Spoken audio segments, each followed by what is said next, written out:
Assalamualaikum, selamat sore anak-anak Bapak semuanya. Hari ini Bapak ingin men-share video pembelajaran tentang materi kita. Materi kita kali ini itu adalah tentang gejala pemanasan global. Nah, kenapa Bapak videokan bukan datang ke kelas? Karena masih terdapat kendala untuk Bapak bisa hadir ke kelas secara tatap muka untuk mengajar kalian karena pada jam-jam sore hari itu Bapak beraktivitas di luar sekolah. Ya, jadi kalau Bapak ditaruh mengajar di sore hari, Bapak belum bisa masuk. Nah, sebagai gantinya supaya jam kita tidak kosong, jadi Bapak buatkan video pembelajaran.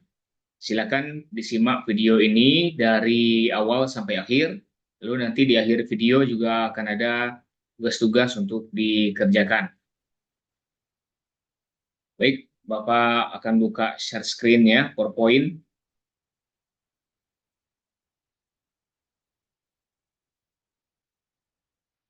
Nah, ini dia, gejala pemanasan global. Ini sebetulnya kemarin kalian sudah membuat rangkuman ringkasan tentang gejala pemanasan global ya, tapi belum Bapak jelaskan materinya secara umum. Nah, baik, pemanasan global itu apa? Nah, kita mulai dari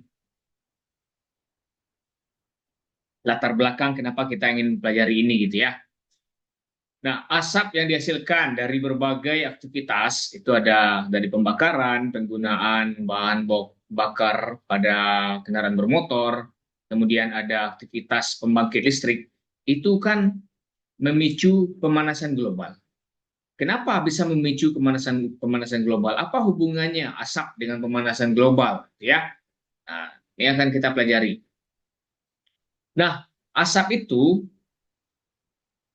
asalnya adalah dari aktivitas manusia. Kalau tidak ada aktivitas manusia, tidak akan ada asap. Asap itu ternyata menyebabkan efek rumah kaca. Nah, apalagi itu efek rumah kaca? Ya, ini kita akan ulas semua dalam bab ini. Ini pertama, pemanasan global itu adalah suatu bentuk ketidakseimbangan ekosistem di bumi akibat terjadinya proses peningkatan suhu rata-rata permukaan bumi oleh radiasi matahari menuju atmosfer bumi. Nah, jadi kan kita setiap hari menerima radiasi dari matahari itu. Kalau tidak ada matahari juga tidak bagus. Tapi kalau radiasi yang kita terima itu tidak difilter dengan baik, maka dia akan menyebabkan pemanasan global. Nah, mari kita lihat. Radiasi matahari itu kan adalah energi panas dalam bentuk sinar inframerah, yang mana itu sebagiannya itu diserap oleh permukaan bumi, sebagian saja. Lalu sebagiannya lagi itu dipantulkan kembali ke atmosfer. Tuh. Jadi radiasi matahari datang, diserap oleh bumi, sebagian, lalu sebagiannya lagi dipantulkan lagi ke atmosfer. Tuh. Nah, pada saat dia dipantulkan itu, sebagian sinar itu tidak dapat tembus, lepas ke angkasa. Tidak bisa menembus atmosfer. Kenapa? Karena ada gas rumah kaca. Gas rumah kaca itu menahan panas dari radiasi matahari tadi. Nah, sehingga lama-kelamaan suhu bumi itu akan meningkat. Jadi, peningkatan suhu rata-rata di permukaan bumi itu disebabkan meningkatnya konsentrasi gas rumah kaca di atmosfer bumi akibat aktivitas manusia.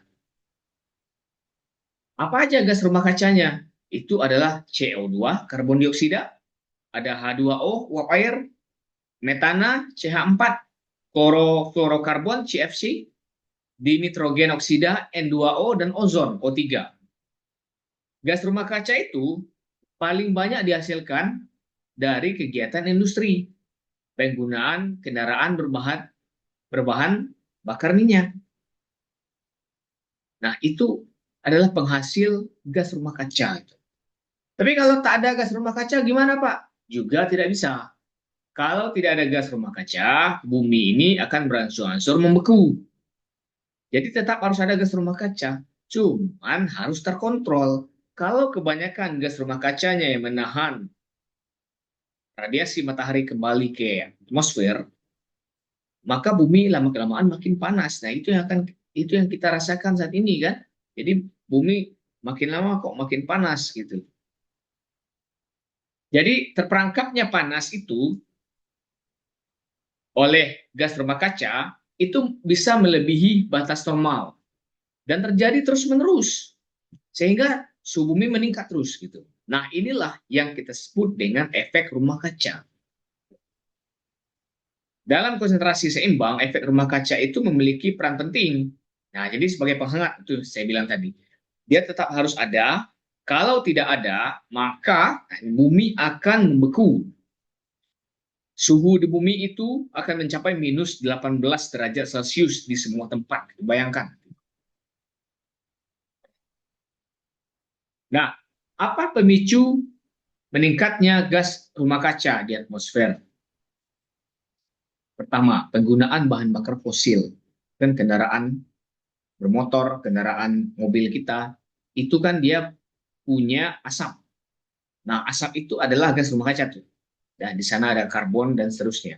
Kemudian CFC dalam kehidupan sehari-hari. CFC ini adanya di kulkas, ya. Satu lagi di AC. Nah, tapi sekarang karena kemajuan teknologi, orang bisa menciptakan kulkas dan AC itu tanpa CFC, ya. Kemudian kotoran ternak ini menghasilkan metana, ya, CH4. Kotoran ternak ini khususnya itu adalah kotoran sapi. Kemudian sampah itu di sana ada metana. Kemudian deforestasi. Nah, deforestasi itu bisa meningkatkan gas rumah kaca di atmosfer. Kenapa kok bisa gitu, Pak? Nah, ini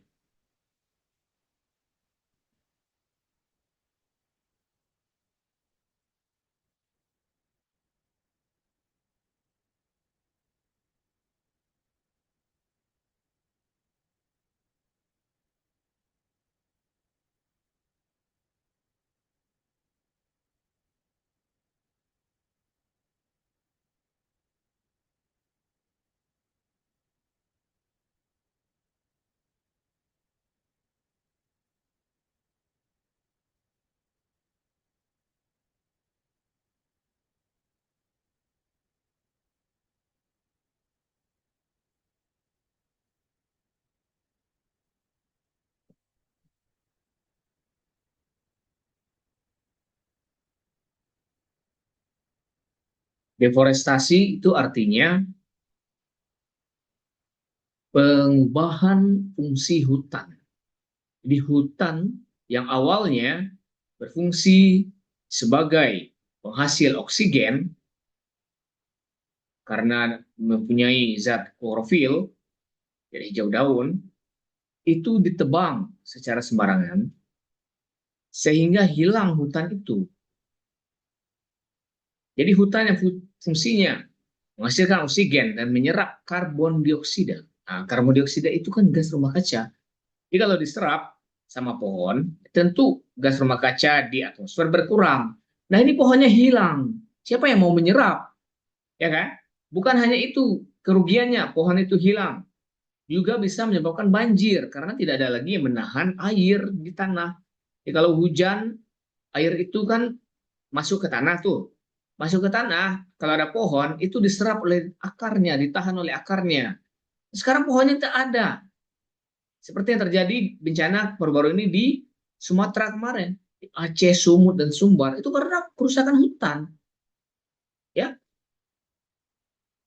oke, lanjut. Nah, penggunaan bahan bakar fosil, nih seperti saya bilang tadi. Lihat asap kendaraan itu menghasilkan CO2. Makin banyak kendaraan di jalan, makin banyak CO2. Makanya kita kalau bisa, pertama, kurangi bepergian dengan kendaraan pribadi, seperti dengan sepeda motor atau mobil. Perbanyak bepergian dengan menggunakan kendaraan umum, bus misalnya. Jadi kalau kita ada 10 orang, mau bepergian. 10 orang ini pakai satu mobil masing-masing. Jadi ada 10 mobil yang di jalan waktu itu. Nah, bandingkan dengan kalau 10 orang ini naik bus. Naik bus, maka cuma ada satu mobil di jalan.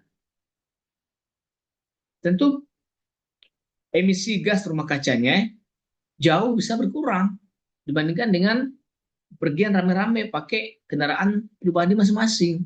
Gitu. Nah, itu pertama. Yang kedua, kalaulah dekat, gunakan kaki kita saja untuk jalan itu. Ya, tak usah pakai motor kalau dekat. Jadi ini dari gedung bawah ke gedung atas atau dari gedung atas ke bawah itu. Itu kan dekat aja ini kita sekolah ya. Kenapa harus pakai motor? Jalan kaki aja, kan sehat hitung-hitungannya tuh. Nah, kalau rumah kita di sekitar sini, di sekitar sekolah, tinggal di Bukit Indah atau tinggal di Taman Lestari, itu jalan kaki aja ke sekolah. Ngapain bawa motor? Ya, ngapain bawa motor? Saya dulu waktu sekolah jalan kaki lebih jauh daripada kalian kayak gini. Ini sekolah di samping rumah pun jalan naik motor juga. Jangan seperti itu. Jangan dibiasakan ya. Oke, lanjut. CFC. Dan ini tadi saya bilang CFC itu ada di AC, kemudian kulkas ya. Kemudian ada satu lagi di semprotan parfum. Nah, itu juga ada CFC-nya. Kenapa CFC ini berbahaya? Nah, gas CFC itu pada lapisan stratosfer, ini kan salah satu lapisan atmosfer ya, itu dipecah oleh radiasi sinar UV. Kemudian terurai melepaskan atom-atom klorin. Atom klorin bereaksi dengan ozon secara terus-menerus, mengakibatkan terjadinya penipisan lapisan ozon. Akibatnya apa? Kalau lapisan ozon tipis, yang menyaring sinar ultraviolet siapa? Kalau sinar ultraviolet tidak tersaring, masuk ke permukaan bumi, itu berbahaya. Bukan hanya menyebabkan panas, tapi juga bisa menyebabkan kanker pada kulit. Nah, jadi kurangilah penggunaan semprotan parfum yang ada CFC-nya. Ya, itu pertama. Gunakan parfum yang roll on itu, ya itu bagus tuh, yang roll on. Nah, atau um, gunakan pewangi alami lah, itu pewangi alami. Ya, tidak perlu pakai parfum. Nah, pewangi alami kalian bikin sendiri tuh, nah, kan dari bunga-bunga, tumbuh-tumbuhan kan bagus tuh. Kemudian AC. AC kan kita sangat tergantung pada AC, apalagi Batam kan suhu panas. Nah, bagaimana caranya agar kita itu berhemat dengan AC? Berhemat menggunakan AC. Jadi gunakanlah misalnya itu pada saat malam hari saja, ketika kita tidur. Dan kita butuh kenyamanan untuk tidur. Kalau siang hari, panas-panas gerah-gerah dikit, bukalah jendela, buka pintu rumah, nggak usah pakai AC. Oke? Kulkas, jangan sering buka tutup kulkas. Ya, itu CFC-nya keluar tuh. Nah, jadi kalau kita sering buka tutup, keluar CFC. Oke. Karena sapi itu kita butuh kan untuk makan daging sapi, kecuali untuk orang-orang yang vegetarian. Nah, kalau tidak makan sapi itu juga bisa menyebabkan kita kekurangan zat ya untuk tubuh kita. Nah, tapi kalau berlebihan itu juga tidak bagus. Kenapa? Karena kotoran sapi itu mengandung gas metana, ya. Mengandung gas CH4. Ini menyebabkan pemanasan global. Ini lebih berbahaya daripada karbon dioksida sebetulnya. Nah, tapi kan kita nggak makan kotorannya, Pak. Betul. Kotorannya itu kan adanya di peternakan. Kita nggak makan kotoran, gitu kan. Kotorannya ada di peternakan. Nah, peternakannya ini, kalau orang makan sapinya rajin, gitu kan, artinya kan dia akan produksi terus tuh sapi itu. Akan reproduksi terus. Wah, ini permintaan banyak. Maka tentu dia harus supply yang banyak, gitu kan. Nah, makin banyak supply-nya, makin banyak sapinya tuh yang ada di peternakan. Makin banyak sapi berarti makin banyak kotoran. Makin banyak kotoran berarti makin banyak metana. Makin banyak metana berarti pemanasan global. Nah, itu hubungannya tuh. Jadi jangan terlalu sering. Saya makan daging sapi itu 1 bulan cukup 2 kali lah misalnya, gitu ya. Oke. Nah, jadi di sini Dijelaskan bahwa gas metana itu punya potensi pemanasan global 25 kali lebih berbahaya dibandingkan karbon dioksida. Bayangkan. Tapi meskipun dia kayak gitu, gas CO2 itu jauh lebih banyak. Nah, itu bedanya. Metana berbahaya tapi sedikit. CO2 itu nggak begitu berbahaya tapi banyak jumlahnya. Nah, makanya jadi berbahaya juga kan. Selanjutnya, sampah. Nah, di sampah itu yang membusuk, itu dia akan membentuk gas metana. Dia akan membentuk gas metana. Lalu gimana Pak? Gimana kalau kita bakar? Jangan. Kalaulah dibakar, itu akan ada asapnya. Asapnya itu melepaskan CO2 lagi, CH4 lagi. Sama aja jadinya. Ya, sampahnya hilang, ya betul. Tapi kan asapnya tetap ada tuh. Jadi gimana? Ya, sampah itu didaur ulang. Daur ulang. Daur ulang sampah. Yang bisa dimanfaatkan lagi, manfaatkan lagi gitu. Nah, kalau kita punya teknologi seperti Singapura, itu mereka sampah itu dikumpulkan lalu dibakar di suatu tempat khusus. Nah, mereka bukan sembarang membakar. Pada saat dibakar itu, panas dari pembakaran itu digunakan untuk pembangkit listrik mereka. Digunakan untuk pembangkit listrik. Lalu kan ada asapnya. Ada asapnya. Tapi asapnya difilter sedemikian rupa sehingga asap yang keluar itu asap yang bersih. Tidak mengandung gas rumah kaca lagi. Bahkan bisa dihirup itu asapnya. Jadi asapnya bersih. Nah itu kalau kita punya teknologi seperti itu. Apakah Indonesia bisa? Bisa. Pasti bisa. Kalau itu dijadikan prioritas. Buktinya aja Pak. Ini kan MBG kan bisa kan?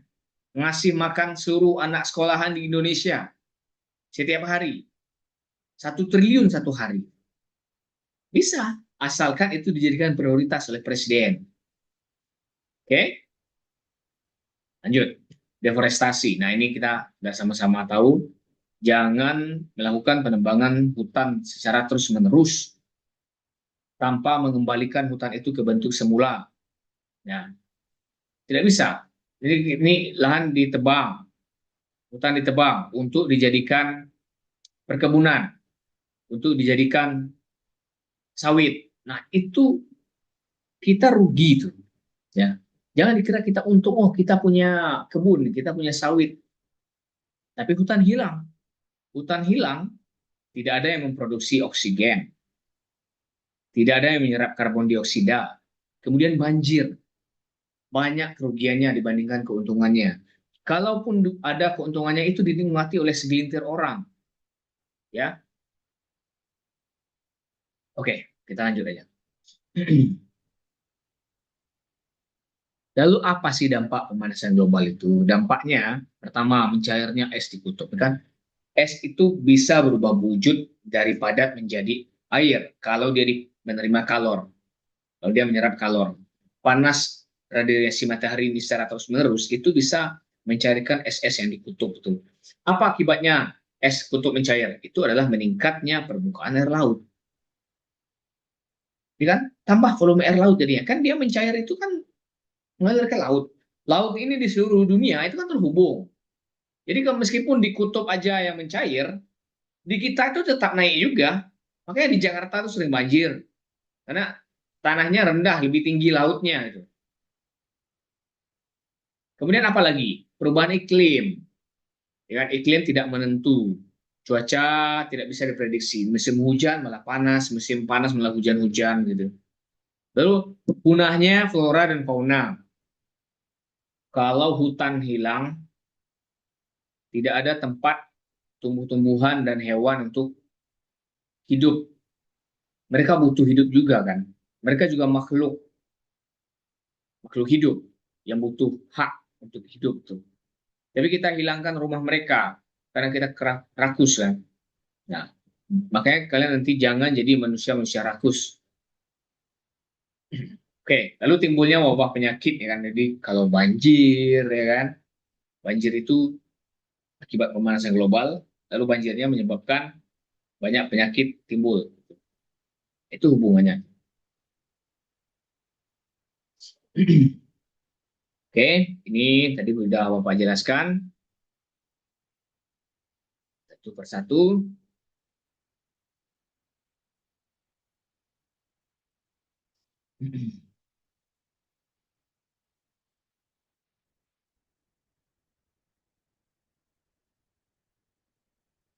Kita masuk ke solusi. Bagaimana solusi untuk mengatasi pemanasan global ya? Nah, ini pertama, mengurangi konsumsi daging. Oke, sudah Bapak jelaskan. Penanaman kembali hutan yang telah gundul ya. Mengurangi penggunaan, nah, oke, sudah Bapak jelaskan. Mengurangi penggunaan kendaraan pribadi, beralih menggunakan transportasi umum. Kemudian solusi lain, nah, kita harus hemat energi, matikan lampu siang hari, kemudian alat-alat elektronik yang sudah tidak digunakan dicabut, dimatikan. Kemudian beralihlah kita ke energi alternatif. Ya, ini yang sudah kita pelajari. Energi alternatif itu kan ada dari angin, matahari, air, sebagainya. Mengurangi penggunaan plastik. Nah, kalau kita belanja ke warung, ke Indomaret, Alfamart, kan ada kantong plastik. Mau pakai plastik kan ditawarkan ke kita. Mau pakai plastik, Pak? Nah, lebih baik gini. Kalian bawalah kantong dari rumah masing-masing gitu. Ya, pakai tote bag yang ramah lingkungan, yang bisa dicuci, bisa dipakai setiap hari. Tuh. Ya, dikurangi sampah plastik. Lalu pengolahan sampah dilakukan dengan benar, itu pengumpulan, pengangkutan, pemrosesan, daur ulang ya. Kemudian aksi menjaga alam dan lingkungan kepada keluarga, kerabat, jadi diberikan semacam saran-saran lah kepada keluarga gitu ya di rumah. Misalnya mama kan bisa tuh, mama jangan terlalu sering masak daging ya gitu. Kenapa? Karena kata Pak Riki bisa menyebabkan pemanasan global. Atau kalau ketemu orang bakar sampah di perumahan, tegur tuh, boleh tegur. Pak ini jangan bakar sampah dong. Ini asapnya bisa menyebabkan polusi, pemanasan global juga gitu. Ya, sampahnya dibuang aja nanti kalau udah penuh tempat sampahnya kan bisa dibawa diangkut oleh tukang sampah gitu kan, mobil sampahnya. Terus kalau yang bisa dimanfaatin didaur ulang, yang dibakar Pak gitu. Oke. Nah, em, organisasi-organisasi yang peduli dengan isu pemanasan global ini itu sudah melakukan beberapa konferensi antar negara ya untuk membahas tentang pemanasan global ini karena memang ini adalah isu yang serius, bukan dianggap isu main-main saja ya, karena ini memang nyata real adanya pemanasan global itu. Apa saja yang sudah tercapai? Pertama ada IPCC, Intergovernmental Panel on Climate Change. Kemudian ada Protokol Kyoto, kemudian ada APP CDC, kemudian ada Sustainable Development Goals. Oke. Nah, sampai di sini materinya. Apakah ada yang ingin bertanya? Nanti boleh bertanya di kolom komentar di bawah ya. Kemudian untuk tugas, nanti tugasnya akan Bapak buat di deskripsi di bawah, silakan dicek. Oke, terima kasih atas perhatiannya. Semoga bermanfaat. Mohon maaf kalau ada salah kata. Assalamualaikum warahmatullahi wabarakatuh. Selamat sore.